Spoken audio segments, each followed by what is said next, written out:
നമസ്കാരം. ഇന്ന് ഇതുവരെയുള്ള വാർത്തകൾ വിശദമായി നോക്കാം. ലൈവ് അറ്റ് 6 ആദ്യം പ്രധാന വാർത്തകൾ. പുനർജനി പദ്ധതിയിൽ വി.ഡി. സതീശന് ക്ലീൻ ചിറ്റ്. വിദേശ ഫണ്ട് പിരിച്ചതിന് തെളിവില്ലെന്ന് ഡിഐജിയുടെ റിപ്പോർട്ട്. വിജിലൻസ് മേധാവിക്ക് റിപ്പോർട്ട് കൈമാറിയത് സെപ്റ്റംബറിൽ. സിബിഐ അന്വേഷണത്തിനുള്ള ശുപാർശ രാഷ്ട്രീയ പ്രേരിതമെന്ന ആരോപണത്തിന് മൂർച്ച കൂട്ടി പ്രതിപക്ഷം.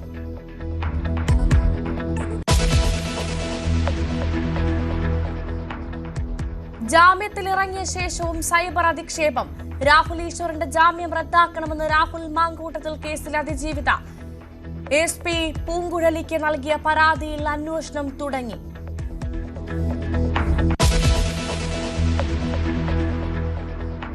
തെരഞ്ഞെടുപ്പിനായി ഒരു മുഴം നേരത്തെ തയ്യാറെടുത്ത് ബി.ജെ.പി. സ്ഥാനാർത്ഥിത്വം ഉറപ്പിച്ച മുൻനിര നേതാക്കൾ. വട്ടിയൂർക്കാവിലോ തൃശൂരിലോ കെ സുരേന്ദ്രൻ മത്സരിക്കും. മുസ്ലിം വിരുദ്ധ പരാമർശത്തിലെ വിവാദങ്ങൾക്കിടെ വെള്ളാപ്പള്ളിയുമായി പ്രകാശ് ജാവദേക്കറുടെ കൂടിക്കാഴ്ച. വെള്ളാപ്പള്ളി ഒപ്പം കൂട്ടാനുള്ള ശ്രമമെന്ന വിലയിരുത്തൽ.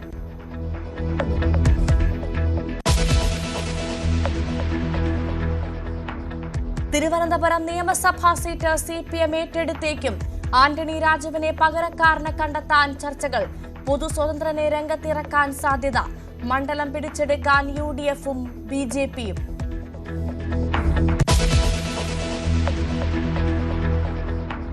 ബന്ദിയാക്കിയ നിക്കോളാസ് മദുറോയുടെ വിചാരണ ഉടൻ തുടങ്ങാൻ അമേരിക്ക. അധികാര കൈമാറ്റമുണ്ടാകും വരെ വെനസ്വേലയെ ഭരിക്കുമെന്ന് ട്രംപ്. ആവശ്യമെങ്കിൽ വീണ്ടും ആക്രമണം നടത്തുമെന്നും ഭീഷണി. വെനസ്വേലയിലെ ഇന്ത്യൻ പൗരന്മാർക്ക് കർശന ജാഗ്രതാ നിർദ്ദേശം നൽകി വിദേശകാര്യ മന്ത്രാലയം.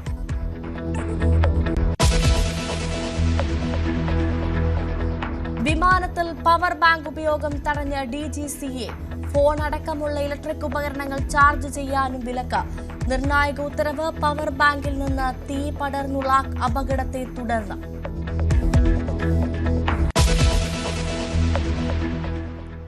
പ്രധാനപ്പെട്ട ഒരു വാർത്തയിലേക്ക്. വി.ഡി. സതീശന് വിജിലൻസിന്റെ ക്ലീൻ ചിറ്റ്. വി.ഡി. സതീശനെതിരെ അഴിമതി നിരോധന വകുപ്പ് പ്രകാരം കേസ് നിലനിൽക്കുന്നില്ല വിജിലൻസ്. കഴിഞ്ഞ ദിവസം സെപ്റ്റംബറിലാണ് DIG കാർത്തിക് റിപ്പോർട്ട് നൽകിയത്. പുനർജനി പദ്ധതിയുടെ പണം വി.ഡി. സതീശന്റെ അക്കൗണ്ടിലേക്ക് വന്നിട്ടില്ലെന്നും റിപ്പോർട്ടിൽ പറഞ്ഞിരുന്നു. റിപ്പോർട്ടിന്റെ പകർപ്പ് ന്യൂസ് 18 ലഭിച്ചു. വി വിനോദ് വിവരങ്ങളുമായി ചേർന്നു. വിനോദ്, വളരെ പ്രധാനപ്പെട്ട വാർത്തയാണ്. വി.ഡി. സതീശന് ആശ്വാസമൊപ്പം വി.ഡി. സതീശനെ ചേർത്ത് പിടിച്ച കോൺഗ്രസിനും കൂടുതൽ ഊർജം എന്ന് തന്നെ പറയേണ്ട സാഹചര്യം. എന്തൊക്കെയാണ് ഈ റിപ്പോർട്ടിൽ പറയുന്നത്? റിപ്പോർട്ടിന്റെ ഉള്ളടക്കം എന്താണ്? ഭവ്യ, വലിയ രാഷ്ട്രീയ വിവാദത്തിലേക്ക് കാര്യങ്ങൾ പോകുമ്പോഴാണ് സെപ്റ്റംബറിൽ വിജിലൻസ് DIG വിജിലൻസ് മേധാവിക്ക് സമർപ്പിച്ച റിപ്പോർട്ടിൻ്റെ പകർപ്പ് പുറത്തു വരുന്നത്. ഇതിൽ വി.ഡി. സതീശന് ആശ്വാസം നൽകുന്ന കാര്യങ്ങളാണ് ഉള്ളത്. വി.ഡി. സതീശൻ ഈ പുനർജനി പദ്ധതിയുമായി ബന്ധപ്പെട്ട് വി.ഡി. സതീശൻ്റെ അക്കൗണ്ടിലേക്ക് പണം വന്നിട്ടില്ല, അങ്ങനെ കണ്ടെത്താനായിട്ടില്ല. അതോടൊപ്പം തന്നെ വിദേശ സന്ദർശനത്തിന് ശേഷം വി.ഡി. സതീശൻ വസ്തു വാങ്ങിയതായി പരാതിയിൽ ആരോപിച്ചിട്ടില്ലാത്തതിനാൽ ആ വിഷയത്തെക്കുറിച്ച് അന്വേഷിച്ചിട്ടില്ല. പുനർജനി ഫണ്ട് കൈകാര്യം ചെയ്തിട്ടുള്ളത് മണപ്പാട് ഫൗണ്ടേഷൻ എന്ന സന്നദ്ധ സംഘടന മുഖേനയാണ്. സതീശൻ ഫണ്ട് കൈകാര്യം ചെയ്തതായി ഈ അന്വേഷണത്തിൽ കണ്ടെത്താൻ സാധിച്ചിട്ടില്ല. അഴിമതി നിരോധന നിയമം സെക്ഷൻ 7(7)A എന്നീ വകുപ്പുകൾ പ്രകാരമുള്ള കുറ്റങ്ങൾ വി.ഡി. സതീശൻ ചെയ്തതായി കണ്ടെത്തിയിട്ടില്ല. തുടങ്ങിയ കാര്യങ്ങളാണ് അക്കമിട്ട് ഈ റിപ്പോർട്ടിൽ പറയുന്നത്. ഇത് സെപ്റ്റംബറിലാണ് വിജിലൻസ് ഡയറക്ടർക്ക് DIG സമർപ്പിച്ചത്. DIG കാർത്തിക്കാണ് അന്വേഷണം നടത്തിയത്. തുടർന്ന് ഈ റിപ്പോർട്ട് വിജിലൻസ് അഡീഷണൽ ചീഫ് സെക്രട്ടറിക്ക് കൈമാറുകയായിരുന്നു. ഇപ്പോൾ ഇതിൽ ഒരു CBI അന്വേഷണത്തിന് വീണ്ടും വിജിലൻസ് ശുപാർശ ഉണ്ടായിരിക്കുന്നത്. അവിടെയാണ് രാഷ്ട്രീയ ആരോപണങ്ങൾ ഉയർന്നു വരുന്നതും.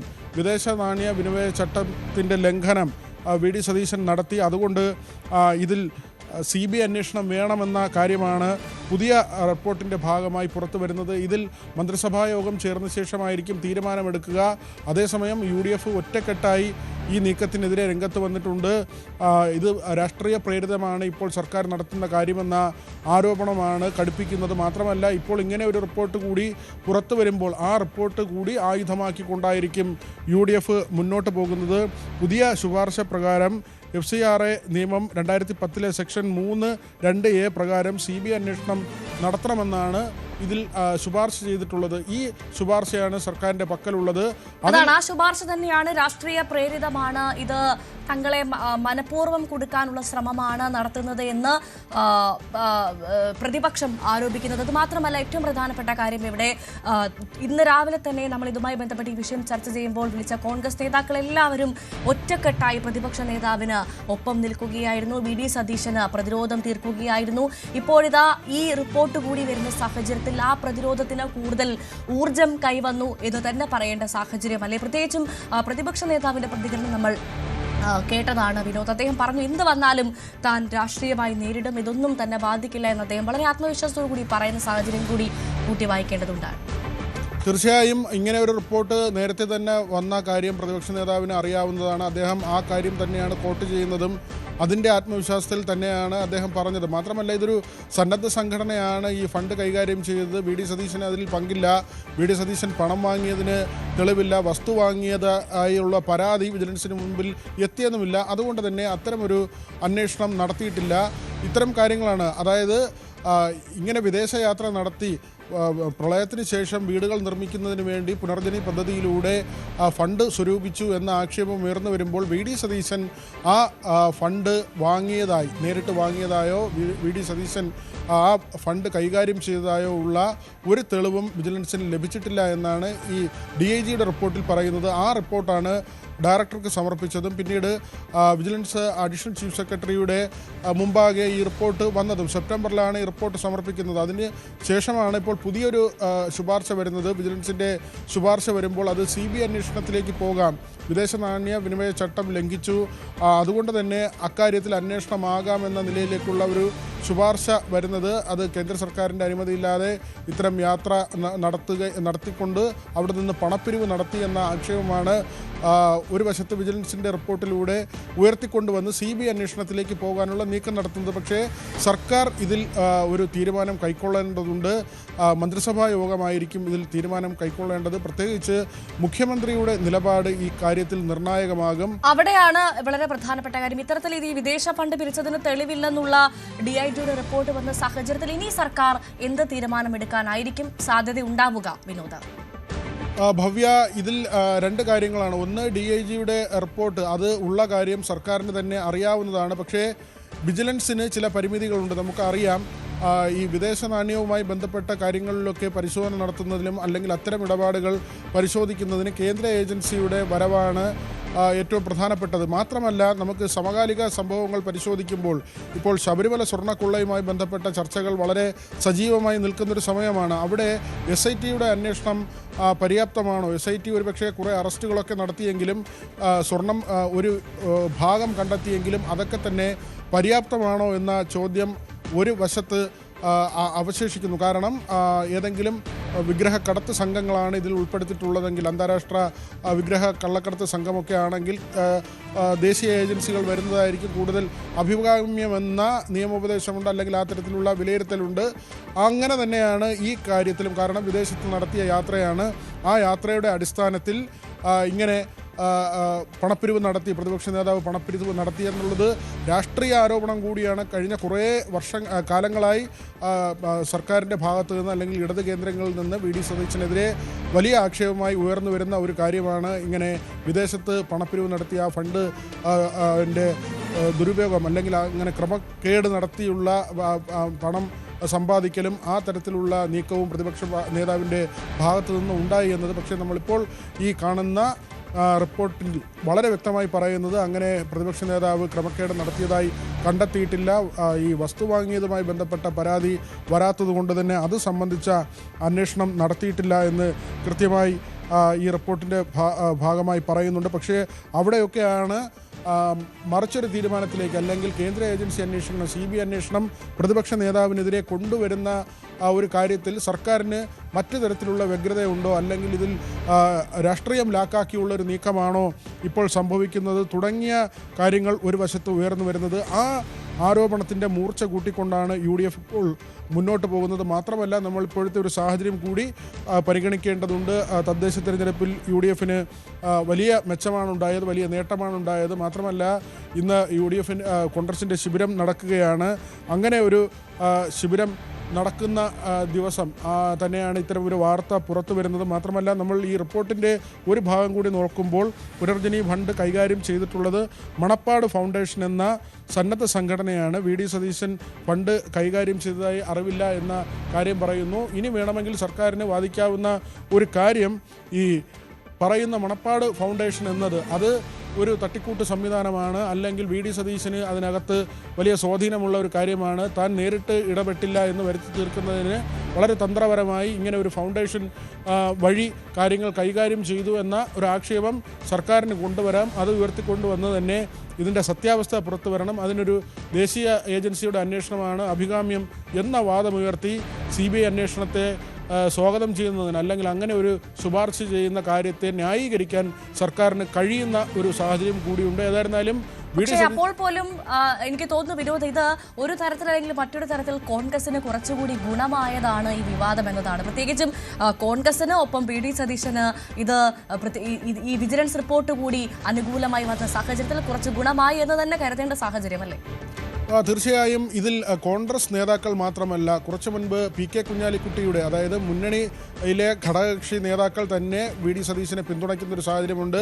കുഞ്ഞാലിക്കുട്ടി പറഞ്ഞത് ഇത് സർക്കാർ കാണിക്കുന്നത് മണ്ടത്തരമാണ്, അവർക്ക് തന്നെ ഇപ്പോൾ തെറ്റിപ്പോയെന്ന് ബോധ്യമായിട്ടുണ്ടാകും, ഇത്തരം നീക്കവുമായി സർക്കാർ പോകുന്നത് ഒരു മണ്ടത്തരമാണ്, വി ഡി സതീശനെ ഒറ്റതിരിഞ്ഞ് ആക്രമിക്കാനാണെങ്കിൽ അത് സമ്മതിക്കില്ല, മാത്രമല്ല ശബരിമല ചർച്ചകളിൽ നിന്ന് കാര്യങ്ങൾ വഴിമാറ്റിക്കൊണ്ട് പോകാനാണ് സർക്കാർ ശ്രമിക്കുന്നതെങ്കിൽ അതിനെ ചെറുക്കുമെന്നും പറയുന്നത് ഘടകകക്ഷി നേതാവാണ്. അതായത് UDF ഈ വിഷയത്തിൽ സതീശനൊപ്പം നിൽക്കുന്നു. കോൺഗ്രസ് മാത്രമല്ല, മറ്റ് പ്രധാനപ്പെട്ട പാർട്ടികളെല്ലാം തന്നെ സതീശന് പിന്നിൽ അണിനിരക്കുന്ന ഒരു സാഹചര്യം കൂടിയുണ്ട്. അവിടെയാണ് സതീശൻ്റെ വാദങ്ങൾക്ക് അല്ലെങ്കിൽ UDFൻ്റെ ആരോപണങ്ങൾക്ക് ബലം പകരുന്ന തരത്തിൽ നേരത്തെയുള്ള റിപ്പോർട്ട് പുറത്തു വരുന്നത്. അന്ന് DIG കാർത്തിക് നൽകിയ റിപ്പോർട്ടാണ്. അന്ന് യോഗേഷ് ഗുപ്തയായിരുന്നു വിജിലൻസ് ഡയറക്ടർ. അന്ന് യോഗേഷ് ഗുപ്ത ഈ അഡീഷണൽ ചീഫ് സെക്രട്ടറിക്ക് കൈമാറിയ റിപ്പോർട്ടിലും വ്യക്തമാക്കുന്നത് ഇതിൽ ഇതുവരെ ക്രമക്കേടുകൾ കണ്ടെത്താനായിട്ടില്ല എന്ന കാര്യം തന്നെയാണ്. വിപുലമായ അന്വേഷണത്തിന് പോകുന്നതിൽ തടസ്സമില്ല, അത്തരമൊരു ശുപാർശ കൂടി ഉണ്ടായിരുന്നു.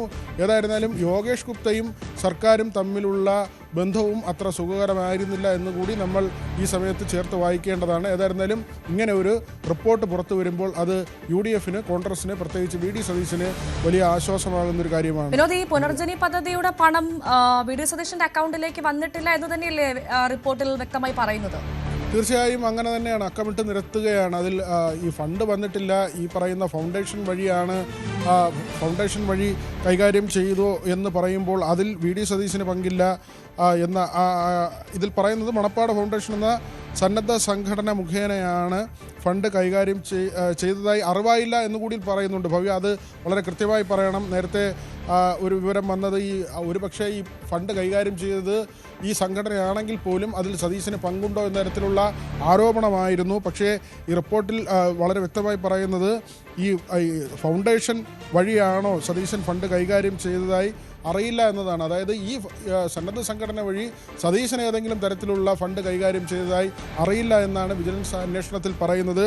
അവിടെയാണ് കുറച്ചുകൂടി വ്യക്തത വരേണ്ടത്. ഈ ഫൗണ്ടേഷൻ എത്രയെങ്കിലും തുക പിരിച്ചോ, അല്ലെങ്കിൽ ആ പിരിച്ച തുക എങ്ങനെ ചിലവഴിച്ചു, അതിൽ സതീശൻ്റെ പങ്കുണ്ടോ, അവിടെയാണ് ഒരു തുറുപ്പ് ചീട്ട് സർക്കാരിന് കിട്ടുന്നത്. സതീശൻ ഇങ്ങനെ ഒരു കാര്യം മറയാക്കി ഫണ്ട് പിരിച്ചു, അല്ലെങ്കിൽ തൻ്റെ കൈകൊണ്ട് തൊടാതെ താൻ നേരിട്ടിടപെടാതെ ഇത്തരത്തിലൊരു നീക്കം നടത്തി ഒരു സന്നദ്ധ സംഘടനയെ മറയാക്കി അവിടെ വലിയ തോതിൽ ഫണ്ട് പിരിച്ചു, അത് കേന്ദ്ര ചട്ടങ്ങളുടെ, നിയമങ്ങളുടെ ലംഘനം നടത്തിയാണ് ഈ ഫണ്ട് പിരിച്ചതും വിനിയോഗിച്ചതും എന്നുള്ള ആക്ഷേപം ഈ ഒരു സാഹചര്യത്തിൽ, അല്ലെങ്കിൽ സർക്കാരിന് അങ്ങനെ ഒരു വാദം ഉയർത്തിക്കൊണ്ട് CBI അന്വേഷണത്തെ സ്വാഗതം ചെയ്യുന്ന, അല്ലെങ്കിൽ അതിലേക്ക് ശുപാർശ ചെയ്ത് പോകുന്ന നടപടിയെ ന്യായീകരിക്കാൻ കഴിയുന്ന ഒരു കാര്യമുണ്ട്. പക്ഷേ അവിടെയും ഈ ഫൗണ്ടേഷനിലേക്ക് പണം വരുന്നു, അല്ലെങ്കിൽ അവിടെ വീടുകൾ വയ്ക്കുന്നു, പുനർജനി എന്ന പദ്ധതി ഉണ്ട് എന്നത് വസ്തുതയാണ്, ഫൗണ്ടേഷൻ്റെ പ്രവർത്തനവും ഉണ്ട് എന്നത് വസ്തുതയാണ്. പക്ഷേ ആ ഫൗണ്ടേഷൻ കൈകാര്യം ചെയ്ത തുക സതീശൻ ഇടപെട്ടാണോ എന്ന കാര്യത്തിലാണ് വ്യക്തത. പക്ഷേ ഫൗണ്ടേഷനിലേക്ക് വന്ന തുകയുടെ കാര്യത്തിൽ 20 ലക്ഷം രൂപ എന്ന ഒരു കണക്കൊക്കെയാണ് നേരത്തെ പുറത്തു വന്നത്. അതിലും വ്യക്തത വരേണ്ടതുണ്ട്. എത്രമാത്രം തുക വന്നു, അല്ലെങ്കിൽ ഈ പറയുന്ന തുക വന്നിട്ടുണ്ടോ, അതിൽ സതീശൻ്റെ ഇടപെടൽ ഉണ്ടായിട്ടുണ്ടോ തുടങ്ങിയ കാര്യങ്ങളൊക്കെ തന്നെ വിശദമായി പരിശോധിക്കേണ്ടതുണ്ട്. പക്ഷേ ഈ റിപ്പോർട്ട് ഒറ്റയടിക്ക് നോക്കുമ്പോൾ സതീശന് ഈ പണം കൈകാര്യം ചെയ്തതുമായി നേരിട്ട് ബന്ധമില്ല എന്ന കാര്യം തന്നെയാണ് വിജിലൻസ് റിപ്പോർട്ടിൽ പറയുന്നത്. സർക്കാരിന് ഇതിലൊരു വടിയാക്കാൻ കഴിയുന്നത്, അല്ലെങ്കിൽ മറയാക്കാൻ കഴിയുന്നത് വിജിലൻസിൻ്റെ ശുപാർശയാണ്. അതിൽ പറയുന്നത് കേന്ദ്ര ചട്ടങ്ങളുടെ നിയമങ്ങളുടെയൊക്കെ ലംഘനം നടത്തിയിട്ടുണ്ടോ എന്നത് CBI അന്വേഷിക്കണമെന്ന കാര്യമാണ്. അതിന് കാര്യമായി പറയുന്നത് ഈ ഫൗണ്ടേഷൻ്റെ പ്രവർത്തനം തന്നെയാണ്. കാരണം ഫൗണ്ടേഷനെ മറയാക്കി ഏതെങ്കിലും തരത്തിലുള്ള ക്രമക്കേടുകൾ നടന്നിട്ടുണ്ടോ എന്നത് വളരെ വ്യക്തമായി പരിശോധിക്കേണ്ടതുണ്ട്. ഇതിൽ മൂന്നാമത്തെ കാര്യമായി ഈ റിപ്പോർട്ടിൽ DIGയുടെ റിപ്പോർട്ടിൽ പറയുന്നതാണ് പുനർജനി ഫണ്ട് കൈകാര്യം ചെയ്തിട്ടുള്ളത് മണപ്പാട് ഫൗണ്ടേഷൻ എന്ന സന്നദ്ധ സംഘടന മുഖേനയാണ്. സതീശൻ ഫണ്ട് കൈകാര്യം ചെയ്തതായി അറിവായിട്ടില്ല എന്ന കാര്യമാണ് പറയുന്നത്. പക്ഷേ ആ ഫണ്ടിൻ്റെ കാര്യത്തിലും പലവിധ അവ്യക്തതകൾ നിലനിൽക്കുന്നുണ്ട്. ഭവ്യ, പുനർജനി പദ്ധതി കേസിൽ പ്രതിപക്ഷ നേതാവ് VD സതീശന് അനുകൂലമായിട്ടാണ് ഇപ്പോൾ വിജിലൻസിന്റെ റിപ്പോർട്ട് വന്നിരിക്കുന്നത്. VV വിനോദാണ് വാർത്തയുടെ വിശദ വിവരങ്ങൾ പങ്കുവച്ചത്. പ്രതിപക്ഷ നേതാവിനെതിരെയുള്ള CBI അന്വേഷണ നീക്കം രാഷ്ട്രീയ പകപോക്കലെന്ന PK കുഞ്ഞാലിക്കുട്ടി. UDF പ്രതിപക്ഷ നേതാവിനൊപ്പം ഒറ്റക്കെട്ടായി നിൽക്കും. വേണ്ടായിരുന്നില്ലെന്ന് ഇപ്പോൾ തന്നെ ഭരണപക്ഷത്തിന് തോന്നിയിട്ടുണ്ട്. ശബരിമല ചർച്ച മറക്കാനാണ് നീക്കമെങ്കിൽ നടക്കില്ലെന്നും കുഞ്ഞാലിക്കുട്ടി. രാഷ്ട്രീയമായ ഒരു പകപോക്കൽ മാത്രമാണ്, അല്ലാതെ യാതൊന്നും അതിലില്ല എന്ന് തന്നെ എല്ലാവരും പറയാൻ തുടങ്ങി. ഒരു ഇലക്ഷൻ വിക്ടറി ഒക്കെ ഉണ്ടാക്കിയ സന്ദർഭത്തിൽ ഇങ്ങനെ ഒന്ന് കൊണ്ടുവന്ന് അല്പം ഒരു മങ്ങലുണ്ടാക്കാൻ കഴിയോ എന്ന് നോക്കിയതാണ്. കാരണം അതിനകത്ത് യാതൊരു കാര്യമില്ല. നമുക്ക് വാർത്ത വന്നതിന് ശേഷമുള്ള ഗവൺമെന്റ് പ്രതിനിധികളുടെ ഒക്കെ പ്രതികരണം കണ്ടാലും അതറിയാം. വേണ്ടിയിരുന്നില്ല എന്ന നിലയ്ക്കുള്ള ഒരു പ്രതികരണങ്ങളാണ് അവരുടെ ഭാഗത്ത് തന്നെ തോന്നുന്നത്. പുനർജനി പദ്ധതിയിലെ അന്വേഷണത്തിൽ പ്രതിപക്ഷ നേതാവിന് ആശങ്കയെന്ന് CPI സംസ്ഥാന സെക്രട്ടറി ബിനോയ് വിശ്വം.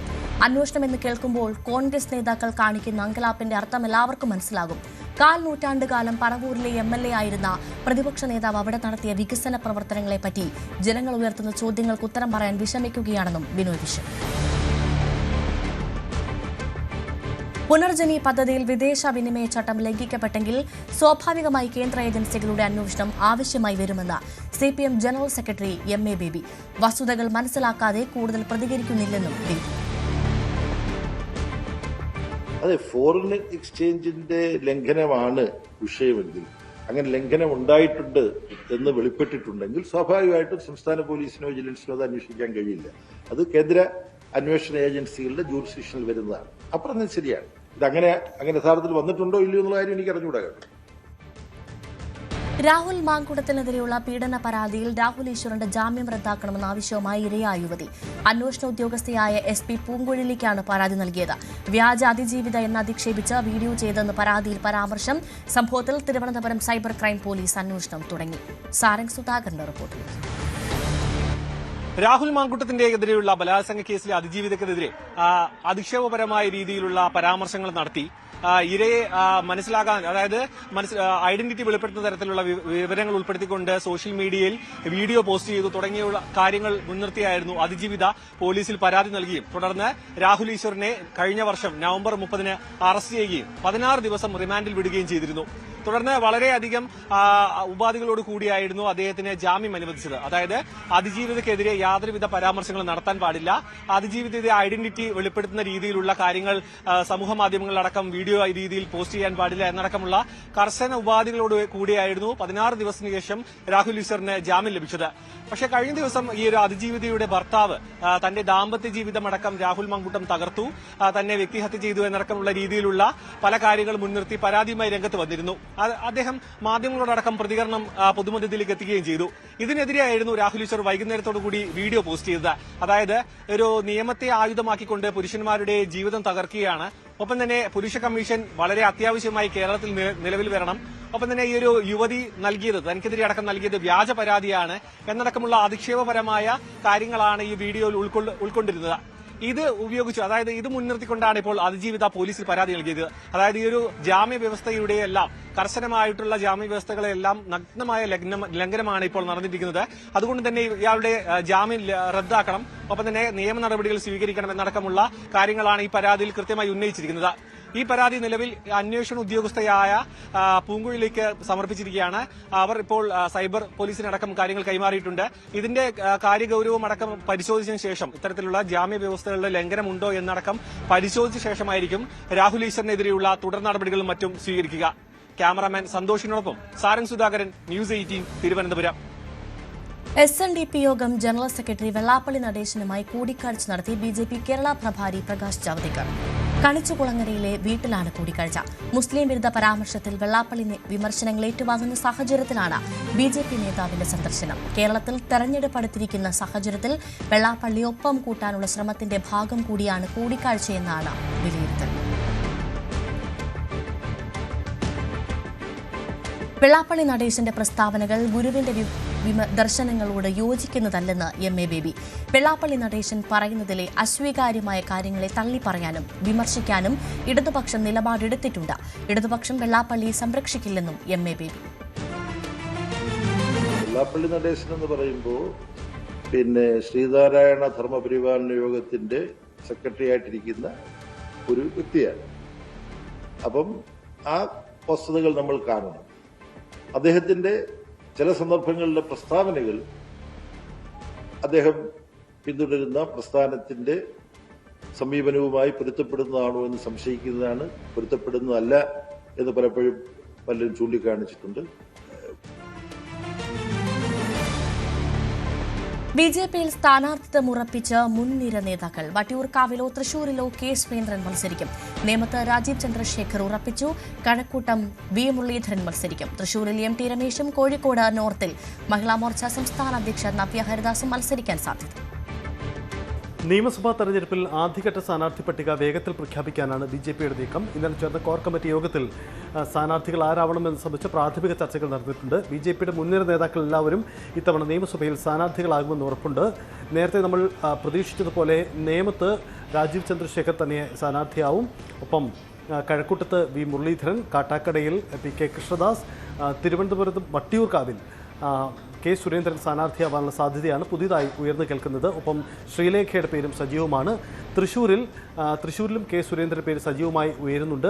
ഒപ്പം കൊടുങ്ങല്ലൂരിൽ B ഗോപാലകൃഷ്ണൻ, ഇതടക്കമുള്ള A ക്ലാസ് മണ്ഡലങ്ങളിലെല്ലാം ആദ്യഘട്ടത്തിൽ തന്നെ സ്ഥാനാർത്ഥി പ്രഖ്യാപനം നടത്താനാണ് BJPയുടെ നീക്കം. എന്തായാലും തദ്ദേശ തെരഞ്ഞെടുപ്പ് നൽകുന്ന ഒരു ഊർജ്ജമാണ് BJPയുടെ കരുത്ത്. കേന്ദ്ര ആഭ്യന്തരമന്ത്രി അമിത്ഷാ അടുത്ത ദിവസം കേരളത്തിൽ വരുന്നു. അദ്ദേഹം BJPയുടെ തെരഞ്ഞെടുപ്പ് തന്ത്രങ്ങൾക്ക് അന്തിമ രൂപം നൽകും. തിരുവനന്തപുരം കോർപ്പറേഷനിലെ വിജയികളെ അനുമോദിക്കുക, കൗൺസിലർമാരെ നേരിട്ട് കാണുക, ഇതുകൂടിയാണ് അമിത്ഷായുടെ ലക്ഷ്യം. ഇതടക്കം കേരളത്തിലെ പുതിയ രാഷ്ട്രീയ നീക്കങ്ങൾ അടക്കമുള്ള വിഷയങ്ങളിൽ അമിത്ഷാ തന്ത്രം മെനയും. എന്തായാലും സംസ്ഥാനത്ത് ഇത്തവണ അക്കൗണ്ട് പുനരാരംഭിക്കുക, നേരത്തെ നഷ്ടപ്പെട്ട അക്കൗണ്ട് സീറ്റ് പിടിക്കുക മാത്രമല്ല കൂടുതൽ ഇടങ്ങളിലേക്ക് വിജയമുണ്ടാവണം. എന്നാൽ മാത്രമേ BJPയുടെ അവകാശവാദങ്ങൾക്കൊപ്പം എത്താനാവൂ എന്നത് തിരിച്ചറിവ് കൂടി അവർക്കുണ്ടായിട്ടുണ്ട്. എന്തായാലും ആ നീക്കങ്ങളാണ് പ്രതീക്ഷിക്കുന്നത്. തെരഞ്ഞെടുപ്പ് ഒരുക്കത്തിനായുള്ള കോൺഗ്രസിന്റെ ലക്ഷ്യ 2026 ദ്വിദിന ക്യാമ്പിന് വയനാട്ടിൽ തുടക്കം. സംസ്ഥാനത്തെ 200ഓളം കോൺഗ്രസ് നേതാക്കൾ പങ്കെടുക്കുന്നു. KC വേണുഗോപാൽ ക്യാമ്പ് ഉദ്ഘാടനം ചെയ്തു. സർക്കാരിനെതിരായ പ്രതിഷേധ പരിപാടികളും തെരഞ്ഞെടുപ്പ് പ്രചാരണവുമാണ് ആദ്യ സെഷൻ ചർച്ച. ആന്റണി രാജു നിയമക്കുരുക്കിൽപ്പെട്ടതോടെ തിരുവനന്തപുരം നിയമസഭാ മണ്ഡലത്തിലെ തെരഞ്ഞെടുപ്പ് പോര് ശ്രദ്ധേയമാവുകയാണ്. CPM സീറ്റ് ഏറ്റെടുക്കാനാണ് സാധ്യത. പൊതുസ്വതന്ത്രനെ ഈ സീറ്റിൽ മത്സരിപ്പിക്കാനാണ് നീക്കമെന്നാണ് സൂചന. ആന്റണി രാജുവിന്റെ കേസ് UDFനും BJPക്കും പുതിയ സാധ്യതയാണ് തുറക്കുന്നത്.